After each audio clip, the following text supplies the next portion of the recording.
Les familles ont besoin d'aide. Ma blonde est morte pour ça, puis elle n'était pas supposée de mourir pour ça. Surtout devenant de son propre fils, ça me tue. Celui qu'on vient d'entendre, c'est le conjoint de Suzanne Desjardins, cette dame de Drummondville qui a été tuée hier, même si elle avait dimanche demandé de l'aide de la police pour la protéger de son fils autiste qui était devenu violent. J'en parle avec Nancy Roy. Je la présente, elle est directrice générale de l'Association des familles de personnes assassinées ou disparues. Bonjour, Madame Roy. Merci d'être avec nous, TVA Nouvelle. Encore une fois, Merci. quelle triste histoire. Un mot sur ce qu'on vient d'entendre d'abord, Madame Roy.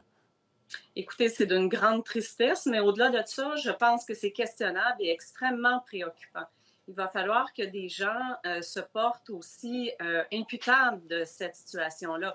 Il y a une dame en détresse qui a demandé de l'aide des services policiers et personne est venu à son aide. Donc, ça s'est soldé par un homicide. Il va falloir que le BEI réponde à nos questions. Il va falloir aussi peut-être que les proches déposent des demandes d'enquête supplémentaires ou même en déontologie policière. Parce que Mme Desjardins s'était rendue au poste de police, rencontrer les policiers.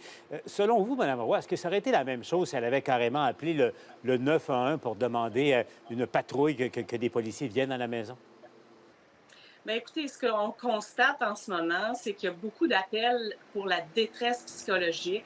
Il ne semble pas avoir d'aide qui soit offerte à ces gens-là, que ce soit des organismes, que ce soit des répits ou que ce soit même des questionnements sur est-ce qu'on peut donner plus de pouvoir maintenant aux policiers pour des arrestations préventives, pour faire calmer des situations qui se soldent par des homicides. On se parle toutes les semaines pour des homicides qui sont le résultat d'une détresse psychologique. Fait que je pense qu'il faut intervenir. Déjà qu'on savait que le fils souffrait, enfin, était atteint du spectre de l'autisme, pour être plus précis. En terminant, Mme Roy, parce que les policiers, évidemment, ils ont des limites d'intervention selon le cadre légal, selon la Charte des droits. Vous soulevez la question, peut-être est-ce qu'on devrait élargir ça. Mais en même temps, est-ce que ça ne démontre pas les carences qu'il y a dans le réseau de la santé? Parce qu'au fond, c'est un travailleur social qui aurait peut-être dû intervenir d'abord et avant tout.